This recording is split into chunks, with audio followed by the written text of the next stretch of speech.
This week on Wildcats Weekly, presented by Armored Roofing, we'll talk with Wildcats head coach Coach LaFontaine and get his thoughts ahead of the Cats' two-game series against the Corpus Christi Ice Rays this weekend. We'll take a swing around the alumni network, see what's going on with all those past Cats. A lot to get to there this week. And, of course, we'll have all the news and notes you need for the weeks ahead. All that and more coming your way on Wildcats Weekly, presented by Armored Roofing.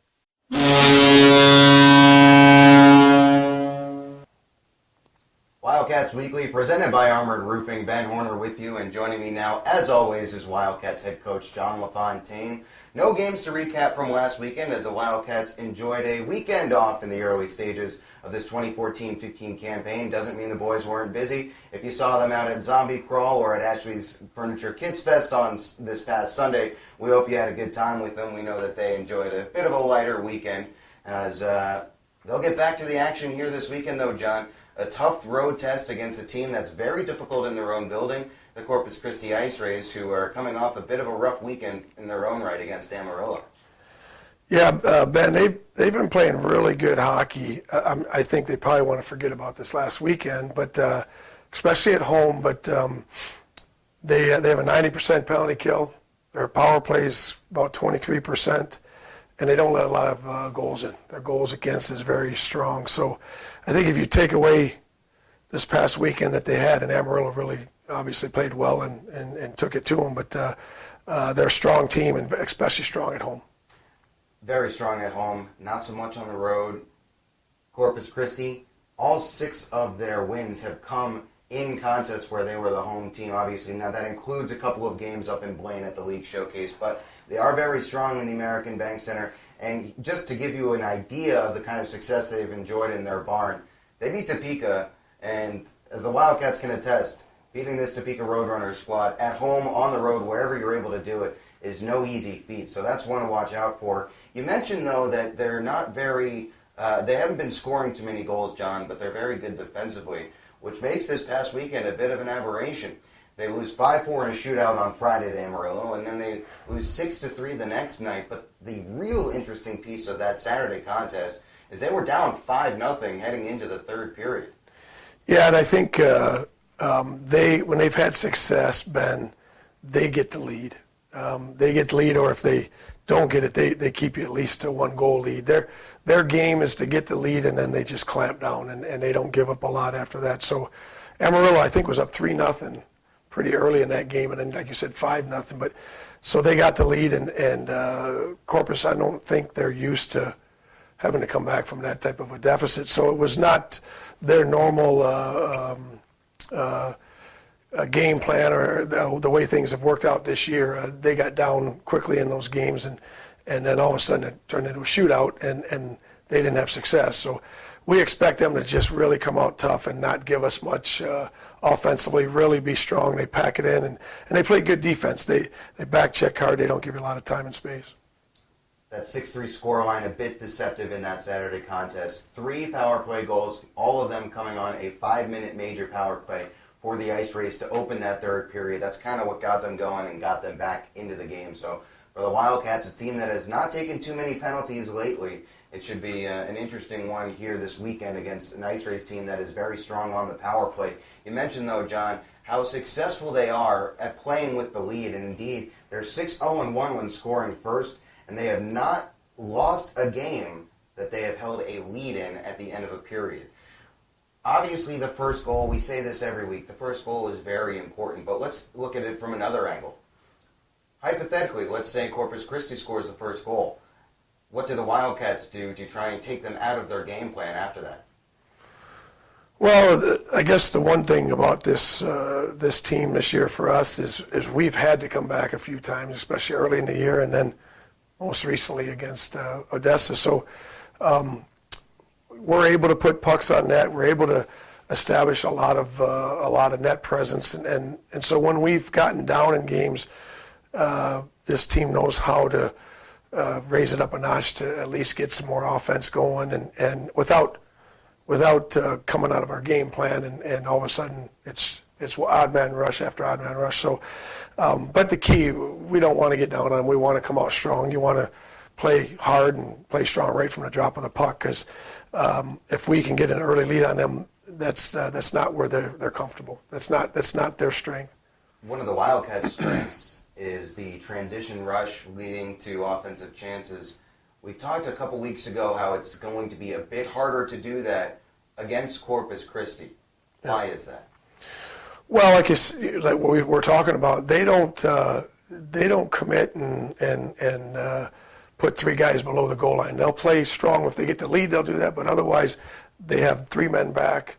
They gap really well, and so they don't give you much room in the mid zone to establish that transition that we're talking about. So we'd have to put some pucks behind them or find areas behind them because they'll have numbers at their blue line, making us come out of our game plan a little bit, or our comfort a little bit. Bit more chip and chase Yep. and dump and win the race of the puck this weekend might be what we see from the Wildcats as we roll on Wildcats Weekly, presented by Armored Roofing. He's Coach LaFontaine. I am, as always, Ben Horner, and we're talking about this upcoming weekend between the Wildcats and the Corpus Christi Ice Rays down in Corpus Christi, which is really the first true road series of the year for the Wildcats. They obviously had the 4 games set up in Blaine, but everybody is traveling to that one, and the one game against Amarillo, not a true road series.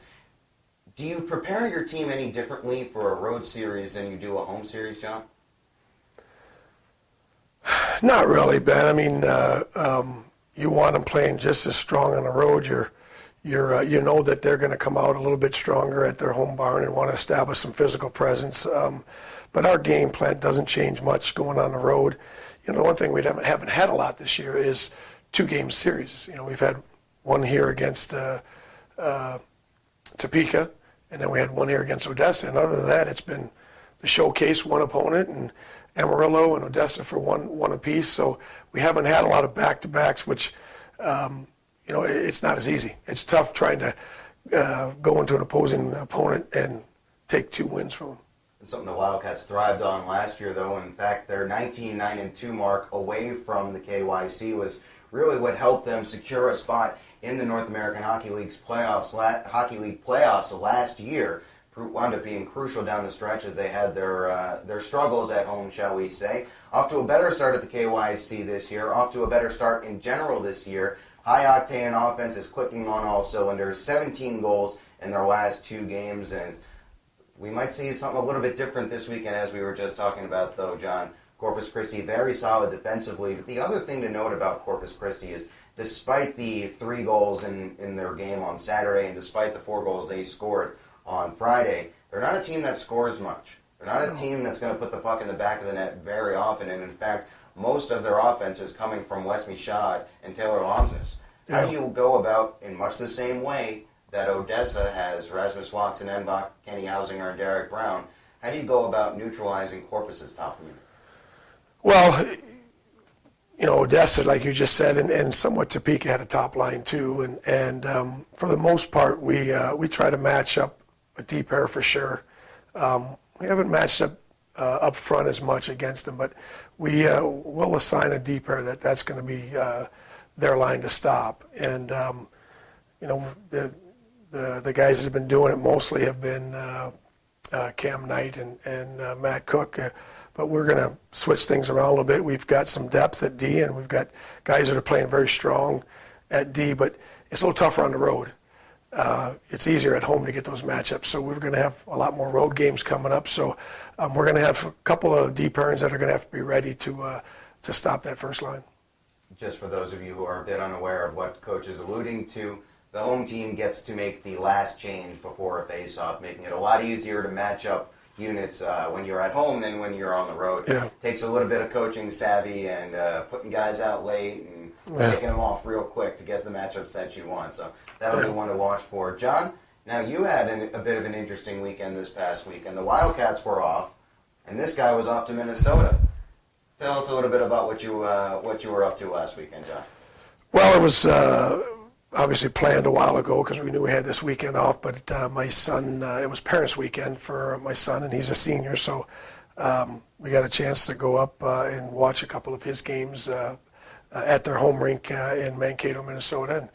And it was kind of neat because they played Huntsville, Alabama, which is where we have a couple of our players obviously committed to, and it was fun. It was fun to see a game, first one this year as far as live. not on the internet. But it was good hockey. I was impressed with both teams, and the home team came away with a couple wins. So there you go. J.P. LaFontaine, a senior for MSU Mankato, that's Minnesota State, for those of you who aren't aware. And as I saw, wound up finding the back of the net on Friday night as well. So pretty good trip for Coach LaFontaine to get out of town and get up and see JP. So that must have been a pretty nice break for you. As now the Wildcats are going to get into the real meat of their 2014-15 schedule here coming up. Obviously 2 this weekend, 2 next weekend as well, and a whole mess of games coming the Wildcats' way. John, any final thoughts before we let you get out of here? no, I think our guys are hungry and ready to play some hockey. They're tired of beating themselves up each other in practice. So we're excited to get back to some weekends of hockey. There you go. Why beat up your teammates when you can beat up an opponent? Exactly. More on Wildcats Weekly, presented by Armored Roofing, just after the break. Don't go anywhere. We'll be back in a second.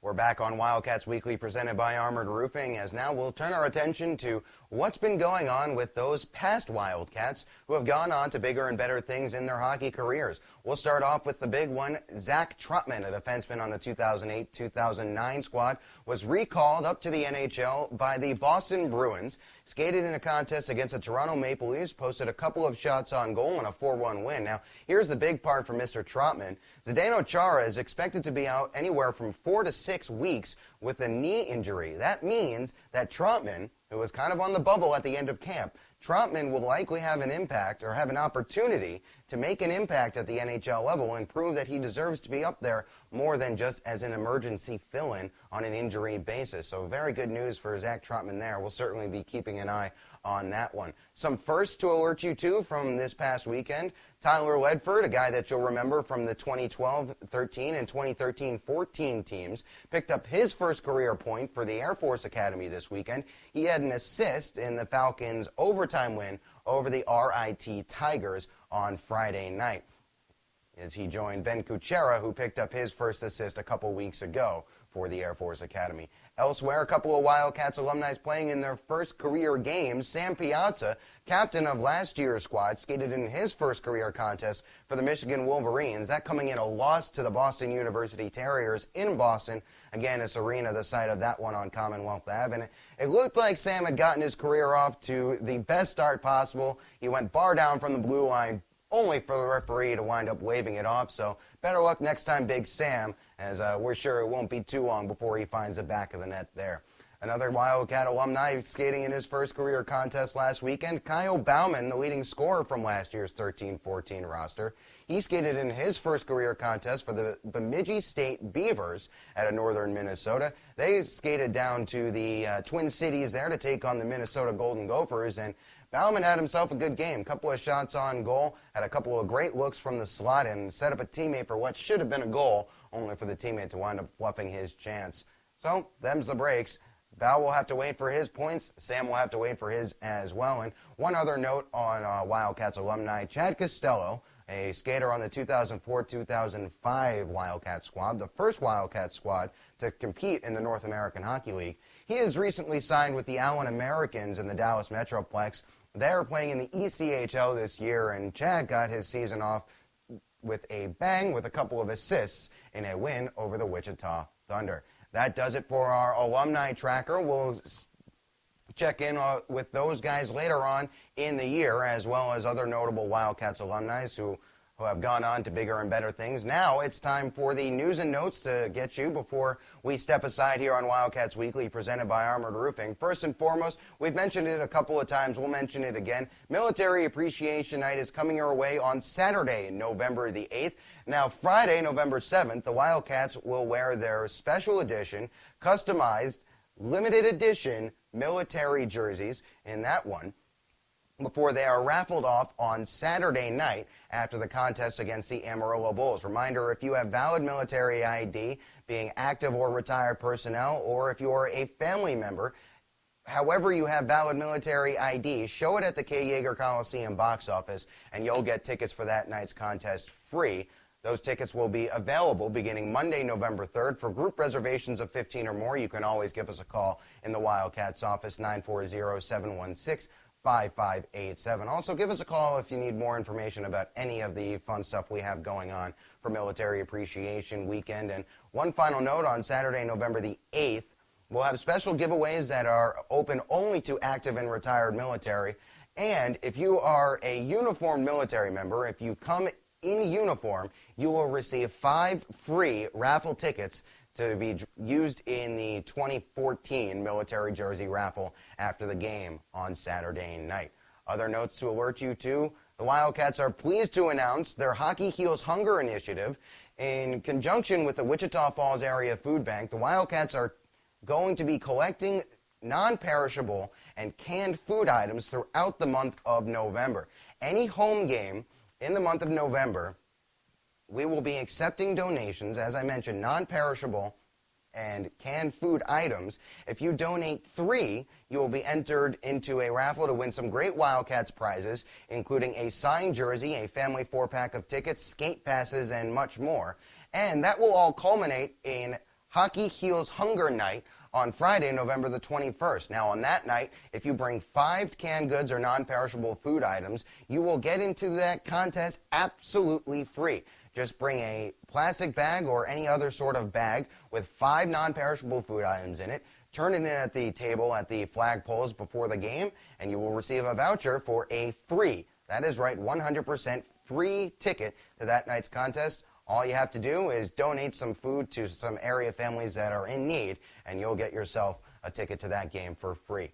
Can't lose. Everybody wins in that regard. Reminder, if you need to get updated on anything that we've got going on, you can always find us on Facebook, Twitter, Instagram, and of course on our website. Just search WF Wildcats on any social media platform and find us online at WFWildcatsHockey.com. Until then, for ticket information, you can always call us at 716-5587. For single game tickets, contact the K. Yeager Coliseum at 716-5555. Until next week, I'm Ben Horner saying thanks so much for joining us on Wildcats Weekly, presented by Armored Roofing.